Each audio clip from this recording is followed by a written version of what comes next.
This is a simplified history of the Bahamas. The Bahamas does not have very much history, but the very start is the Tainos who sometime between 500 and 800 AD began crossing from Hispaniola and Cuba to the Bahamas Islands. But the main history starts in 1492 when Christopher Columbus sailed from Spain on his first voyage seeking a direct route to Asia. On October 12th, Columbus reached an island in the Bahamas and claimed it for Spain, an event long regarded by Europeans as the discovery of America. The island was called Guanahani by the Lucayan and San Salvador by the Spanish. Columbus visited several other islands in the Bahamas before sailing to present-day Cuba and afterwards to Hispaniola. The Bahamas held little interest to the Spanish except as a source of slave labor. Nearly the entire population of Lucayan, almost 40,000 people total, were transported to other islands as laborers over the next 30 years. When the Spanish decided to remove the remaining Lucayans to Hispaniola in 1520, they could only find 11 people. The islands remained abandoned and depopulated for 130 years afterwards. With no gold to be found and the population removed, the Spanish effectively abandoned the Bahamas. They retained titular claims to them until the Peace of Paris in 1783, when they ceded them to Britain in exchange for East Florida. When Europeans first landed on the island, they reported the Bahamas were lushly forested.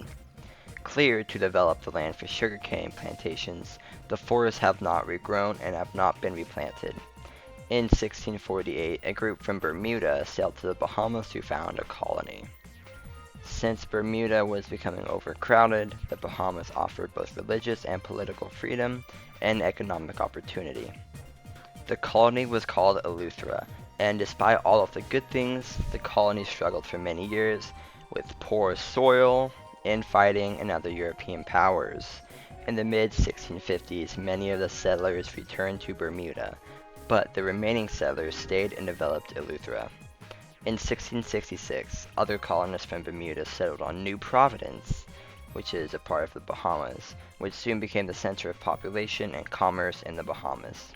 With almost 500 people living on the island by 1670, neither of the two colonies has any legal standing under English law. The most interesting part of the Bahamas history is the Pirate Republic. The Bahamians soon came into conflict with the Spanish over the salvaging of wrecks.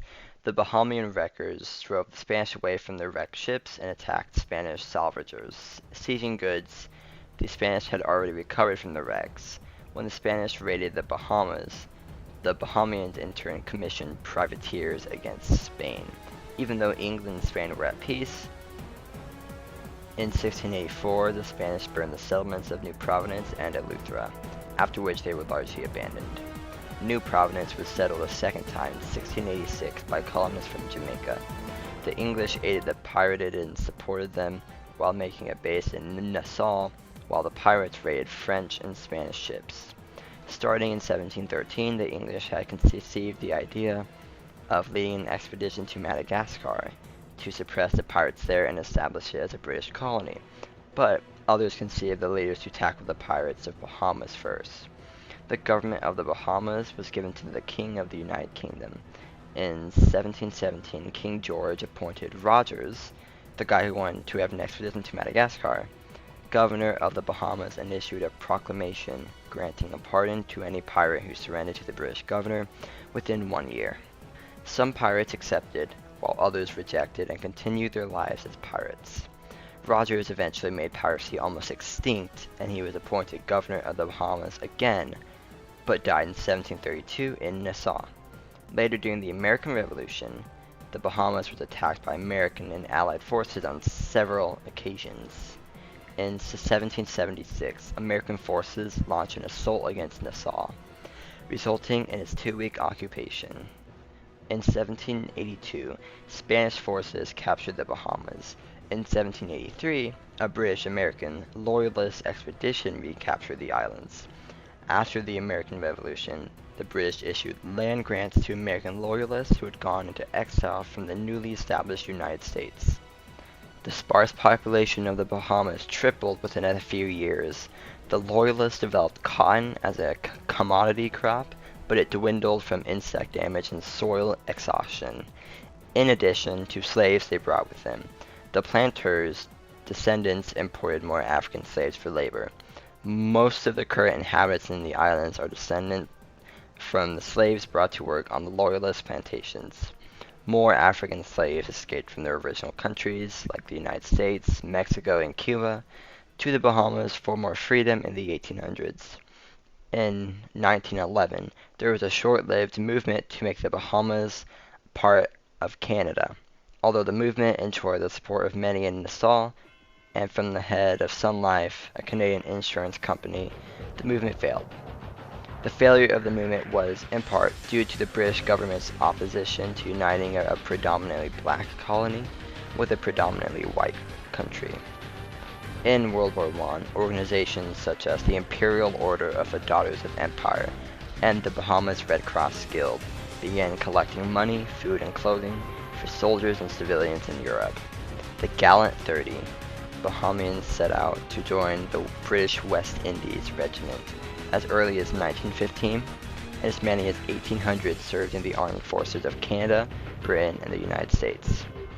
The wartime airfield became Nassau's international airport in 1957 and helped spur the growth of mass tourism, which accelerated after Havana in Cuba was closed to American tourists in 1961. Freeport, on the island of Grand Bahama, was established as a free trade zone in the 1950s. Bank secrecy combined with a lack of corporate and income taxes led to a rapid growth in the offshore financial sector during the post-war years. Modern political development began after World War II. The first political parties were formed in the 1950s. The Progressive Liberal Party was formed in 1953, and the United Bahamian Party was formed in 1956. The Bahamas achieved full independence as a Commonwealth realm within the Commonwealth of Nations on July 10, 1973. The rest of the history is just the Bahamas becoming a massive tourist country, especially to Americans. And that is it. Stats time. The Bahamas land area is 13,878 square kilometers. They have about 410,000 people living there. Their GDP is 12.9 billion US dollars, and the GDP per capita is just over 31,000. Well, hope y'all enjoyed a simplified history of the Bahamas. Stay tuned for the history of Bahrain.